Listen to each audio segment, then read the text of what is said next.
3টা ডাটা কিনে নিয়েছি 20 টাকা দিয়ে। তা আপনি এখন কিভাবে মনে করেন আমাদের জীবন ধারণ হয়? বিএনপি সেটা করেনি। বিএনপির সময় কিন্তু পুঁইশাকের 3টা ডাটার দাম 20 টাকা ছিল না, হয়তো 3 টাকা থাকতে পারে। আপনার সাথে কথা বললে মনে হয় যে বিএনপি ছিল দুয়া তুলসী পাতা আর আওয়ামী লীগ দুয়া তুলসী পাতা। না, আমি সেটা বলিনি। আপনাকে আমি বলেছি যে বিএনপি যেটা ভুল করেছে সেই বক্তব্যগুলি কিন্তু আমি তুলে ধরেছিলাম এবং বলেছিলাম যে মন্ত্রীরা যারা দুর্নীতিবাজ, যাদের বিরুদ্ধে অভিযোগ আছে তাদের ইনকোয়ারি করেন এবং তাদেরকে জেলে দেন। জেলে দিলে আপনারা ক্ষমতায় আসবেন, কিন্তু সেটা করে নাই বলে আজকে এই বিপর্যয় ঘটেছে। সেদিন যদি শক্তভাবে দুর্নীতিবাজদের বিরুদ্ধে অবস্থান নিত তাহলে বিএনপি পুনরায় ক্ষমতায় আসতো। কারণ জাতীয়তাবাদী শক্তিকে সবাই বেশি পছন্দ করে। শতকরা আপনি ধরতে পারেন 60 থেকে 65% লোক জাতীয়তাবাদী শক্তির পক্ষে কাজ করে। জাতীয়তাবাদী শক্তি যখন জামাতের ছায়াতলে আশ্রয় নেয় তখন কি পছন্দ করে? তো আপনি জামাতকে এত ঘৃণা করবেন কেন? জামাতকে তো এই সরকারেই স্বীকৃতি দিয়েছে। তারা তো একটা স্বীকৃত রাজনৈতিক দল এবং সাংবিধানিকভাবে তারা স্বীকৃত। যারা সাংবিধানিকভাবে স্বীকৃত, আপনি ব্রিটেনে থাকেন, সবচেয়ে সভ্য জগতের মধ্যে অন্যতম সভ্য জগৎ, যাদের কাছ থেকে সমগ্র পৃথিবী অনেক জিনিস শিখে, আইনগতভাবে যারা স্বীকৃতি পেয়েছে তাদেরকে তো আপনি অবহেলা করতে পারেন না। সরকার তো তাদের রাজনৈতিক দল ব্যান করে নাই। তা আপনি যদি তাদের দল ব্যান না করে থাকেন, রাজনৈতিক দল হিসেবে তারা যদি নির্বাচন কমিশন থেকে সার্টিফিকেট পেয়ে থাকে, তাহলে সে তো একজন নাগরিক হিসেবে তার ইকুয়াল রাইটস আছে।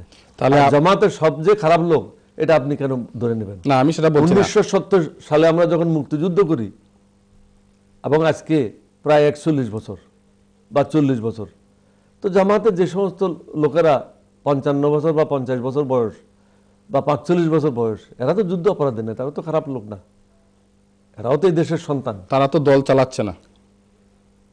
দল চালাচ্ছে না এটা আপনি কিভাবে বুঝবেন? আপনি তো আর জামাতের সদস্য না। তারা তো দল চালায় না। দল যারা চালান তারা তো বড় বড় উলামায়ে কেরাম। আমার মনে হয় না, তাদের মধ্যে অনেক পরিবর্তন আসছে, এটা সঠিক না। তাহলে এখানে মূল কথাটা আপনি যারা যুদ্ধ অপরাধের সাথে জড়িত ছিল 71-এ, আপনি তারা যদি তাদের গাড়ির সামনে দিয়ে পতাকা, বাংলাদেশের এই লাল সবুজ পতাকাটা তুলে চলে, তাহলে আপনি সেটাকে মেনে নেন? জনগণ যদি ওকে ভোট দেয়, আপনি কেন এটার বিরুদ্ধে যাবেন? আপনি কি চান? আপনি চান যে জনগণের রায়ে যারা নির্বাচিত হবে তাদেরকে আপনাকে সম্মান করতে হবে, স্বীকৃতি দিতে হবে। দেশের জনগণ যদি ওই রকমের লোকদেরকে ভোট দেয়, আপনার আমার কি করার আছে বলেন? সরকারের সাথে স্বীকৃত, নির্বাচন কমিশন থেকে তারা নিবন্ধিত, জনগণ তাদেরকে ভোট দিয়ে সংসদে পাঠায়, তাহলে এখানে আমার কি করণীয় আছে বলেন? তাহলে জনগণ তো আওয়ামী লীগকে 5 বছরের জন্য ক্ষমতায় দিয়েছে, ভোট দিয়েছে, তাহলে আপনারা 5 বছর অপেক্ষা করেন, তারপরে আপনারা। জনগণ তো এখন আওয়ামী লীগকে চায় না, রাজনীতিবিদেরা বড় অনেক পিছিয়ে আছে। জনগণ চায় না, না আপনারা চান না? না, আমি তো মনে করি জনগণই চায় না। কারণ আমার জন্য তো সংসার চালানো কষ্ট করে হলেও সম্ভব, কিন্তু 90% লোকের পক্ষে, তাদের এই নিম্ন আয়ের লোকের পক্ষে সুন্দরভাবে জীবন ধারণ করা কোনো অবস্থাতে সম্ভব না। সুতরাং এই সরকার যত আনপপুলার, অন্যান্য সরকার আনপপুলার হয়েছে 4 বছর বা 4.5 বছর যাওয়ার পরে, কিন্তু এই সরকার 1.5 বছরের মাথায় দ্রব্যমূল্যের কারণে, গ্যাসের সংকটের কারণে, বিদ্যুৎ সংকটের কারণে এবং 2 ধরনের আইন, তাদের যারা লোক আছে তাদের বিরুদ্ধে মামলাগুলো সব উইথড্র করে দিয়েছে, বিরোধী দলের কোনো মামলা উইথড্র করে নেই, বরং নতুন নতুন মামলা দিচ্ছে। তো জনগণ তো আর ঘাস খায় না, তারাও তো বুঝে যে অবিচার করা হচ্ছে একটা গ্রুপের উপরে। সুতরাং জনগণ এখন প্রতিবাদী হয়ে উঠছে, বরং রাজনীতিবিদ হিসেবে আমরা অনেক পিছিয়ে আছি। এখন আমরা চাচ্ছি আমরা অর্গানাইজড হয়ে জনগণের সাথে ঐক্যবদ্ধভাবে এই সরকারকে ক্ষমতা থেকে বের করার জন্য সংগ্রাম করা। বাংলাদেশে আওয়ামী লীগ বিএনপি মুদ্রার এপিঠ ওপিঠ, আপনার বক্তব্য কি? আমার মনে হয় বিএনপির মধ্যে অনেক নতুন উপলব্ধি আসছে, অনেক জিনিস সংস্কার হচ্ছে, আগামীতে আরও হবে। আমরা সবাই মিলে আশা করছি আগামী দিনে বাংলাদেশে একটা সুন্দর সরকার হবে, যে সরকার জনগণের হবে, প্রতিহিংসা থাকবে না, 2 ধরনের আইন থাকবে না, সকলের জন্য সমান সুযোগ সৃষ্টি হবে, ন্যায় বিচার নিশ্চিত হবে এবং জনগণের জানমাল যে নিরাপত্তা প্রয়োজন ব্যক্তিগত জীবনে, সেটা আমরা নিশ্চিত করব। আমরা যতদিন মুক্তিযোদ্ধারা বেঁচে আছি আমরা কারো কাছে আত্মসমর্পণ করব না। Are you sure? Yes, I am going to fight. If even 4 দলীয় ঐক্যজোটও যদি অন্যায় করে তাদের বিরুদ্ধে আমি ফাইট করব। My fight is for the people. আপনাকে অসংখ্য ধন্যবাদ জনাব ওলি আহমেদ সাহেব। আমি দেখি লাইনে কলার আছেন, দেখি কে আছেন লাইনে। হ্যালো, আসসালামু আলাইকুম কলার। আসসালামু আলাইকুম। আসসালামু আলাইকুম। আলাইকুম সালাম, কে বলছেন? ভাই আমি আব্দুল বাসির চৌধুরী, পপলার থেকে। চৌধুরী সাহেব, পপলার থেকে। বলুন আপনার বক্তব্য অথবা মতামত। প্রথমে আপনাকে অশেষ ধন্যবাদ আপনার সাহসী উপস্থাপনার জন্য। আপনি তো, আমি ওলি ভাইকে সরাসরি কয়েকটা প্রশ্ন করতে চাই। জি বলেন। বলেন।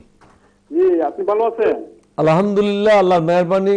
আচ্ছা, ভালো থাকেন। তা আপনি তো 111 এর পরে আপনার যে বক্তব্য আমার কাছে রেকর্ড আছে অনেকগুলা, আপনি যা বলছিলেন তখন আপনি বলছিলেন যে বিএনপি খালেদা জিয়া দুর্নীতিবাদ, বিএনপি দুর্নীতিবাদ, জামাত রাজাকার, তারেক জিয়া দুর্নীতির বরপুত্র। এই প্রশ্নটা আসলে আপনাকে করেছে।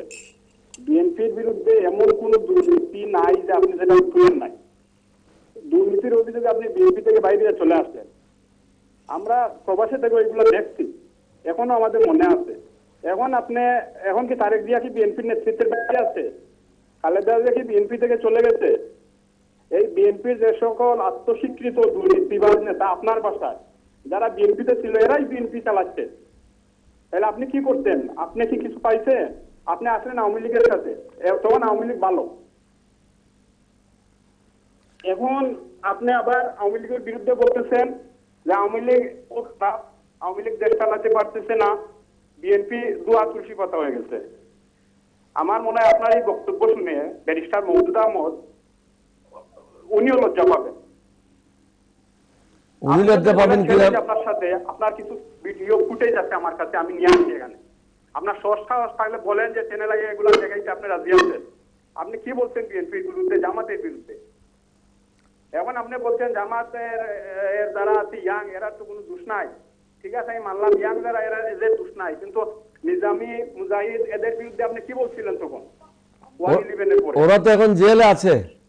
জেলে তো বড় কথা না, এখন আপনি চাইতেছেন এরা জেলের বাইরে চলে আসুক, রাজাকার মন্ত্রী হইলে এখন আপনার কোনো অসুবিধা নাই, সমস্যা নাই। কারণ এখন আপনি আপনার আওয়ামী লীগ যদি আপনার মন্ত্রী বানাইতো, যোগাযোগ মন্ত্রণালয়ের দায়িত্ব দিয়া দিত, তাইলে আপনি শেখ হাসিনার চাটুকারিতা আপনার। আপনাকে ধন্যবাদ। আপনি যদি আমাকে ভালো করে জানেন, আমি কারো জুতো ওঠার লোক না।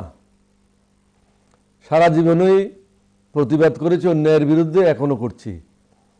আপনি যে বক্তব্যগুলি বলছেন, ফুটেজ আছে আপনার কাছে, আমি কিন্তু ব্যক্তিগতভাবে ওইভাবে বলি নাই। আমার বক্তব্য ছিল বিএনপিতে যে সমস্ত দুর্নীতিবাজ আছে তাদের বিরুদ্ধে ব্যবস্থা গ্রহণ করতে হবে, অন্যথায় আমি দলের বিরুদ্ধে অবস্থান গ্রহণ করব। সেটাই আমি করেছিলাম। সবাই যে দুয়া তুলসী পাতা, এটা সঠিক না। আমি এখনো বলি যারা সমাজে অন্যায় করে তাদের বিরুদ্ধে সরকারকে আইন অনুযায়ী ব্যবস্থা গ্রহণ করতে হবে, তবে প্রতিহিংসার রাজনীতি নয়। আপনি আমাকে পছন্দ করেন না, এই জন্য আমার বিরুদ্ধে মামলা করবেন, আর আপনি ক্ষমতায় আছেন, আপনার বিরুদ্ধে যে মামলা আছে সেটা আপনি উঠিয়ে নেবেন, আপনি ভালো হয়ে গেলেন, আর বিরোধী দলে যারা আছে তারা সব চোর, এটা হইতে পারে না। আইন সবার জন্য সমানভাবে প্রয়োগ করতে হবে। আপনাকে অসংখ্য ধন্যবাদ। দেখি নেক্সট কে আছেন লাইনে। হ্যালো, আসসালামু আলাইকুম। আলাইকুম সালাম, কে বলছেন? জি ভাই, আমি কর্নেল ওলি আহমেদ সাহেবের সাথে সরাসরি একটা কথা বলতে চাইছিলাম। জি, আপনার প্রশ্ন সংক্ষিপ্তভাবে করতে হবে ব্রাদার। জি, আমার প্রশ্ন জনাব ওলি আহমেদ সাহেবের কাছে। আপনার মধ্যে একজন বিজ্ঞ রাজনীতিবিদের মুখে 111 এর আগে যে কথাগুলো শুনেছিলাম তার ঠিক উল্টো কথাগুলো আজ আপনি বলছেন। আমার মনে হয় আপনাদের রাজনীতির থেকে ইত্য উচিত। আপনি যে ইটকের কথা বলেছিলেন যে 40টা সিট যদি আপনাকে আওয়ামী লীগ দিয়ে দিত তাহলে আপনি আওয়ামী লীগ ভালো করতেন। আওয়ামী লীগ আপনাকে কিভাবে 40টা সিট দিবে? আপনি কালকে একটা দল গঠন করতেন, তাও আপনাকে খালেদা জিয়া বিতাড়িত করে দিয়েছিল। এবং আপনি কোন মুখে একজন মুক্তিযোদ্ধা হয়ে আপনি রাজাকারের কথাগুলো আজকে এখানে বলতেছেন? আপনার কি লজ্জা হয় না? তুমি যে দেশের জন্য রাজনীতি করে ছিলেন। আমার লজ্জার জন্য করে না।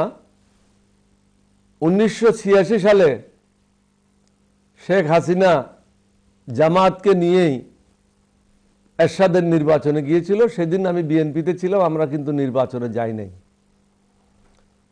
এবং 1996 সালে জামাতকে সাথে নিয়ে আওয়ামী লীগ বিএনপির বিরুদ্ধে সংগ্রাম করেছিল। জামাত যখন বিএনপির সাথে থাকে তখন তারা নাপাক হয়ে যায়, আর আওয়ামী লীগের সাথে থাকলে তারা পাক পবিত্র থাকে। এই ধরনের বেঈমানের রাজনীতি আমি পছন্দ করি না। আর আপনি যেটা বললেন আমাকে মন্ত্রী করলে আমি হয়তো তাদের সাথেই থাকতাম, আমি আল্লাহর কাছে শুকরিয়া আদায় করি এই দুর্নীতিবাজ মন্ত্রিসভায় আল্লাহ আমাকে জায়গা করে দেয় নাই। এটা আল্লাহর কাছে লাখো শুকরিয়া।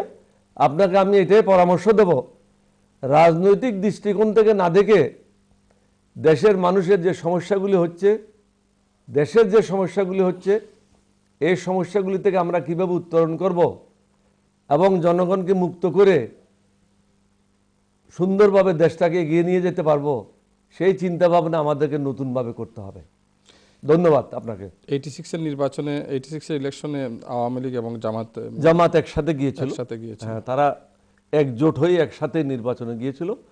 বিএনপির পক্ষ থেকে আমরা সেই নির্বাচন প্রত্যাখ্যান করেছিলাম, বয়কট করেছিলাম। এবং 96 সালেও আমি মন্ত্রী, আমাদের বিরুদ্ধে যে সংগ্রামটা করেছিল তত্ত্বাবধায়ক সরকারের জন্য জামাত এবং আওয়ামী লীগ মিলেই করেছিল। সুতরাং তাদের সাথে যখন তাকে জামাত একদম পাক পবিত্র, কিন্তু বিএনপির সাথে গেলেই এটা নাপাক হয়ে যায়, আর কর্নেল বলি গেলে তো আরো বেশি নাপাক হয়ে যায়।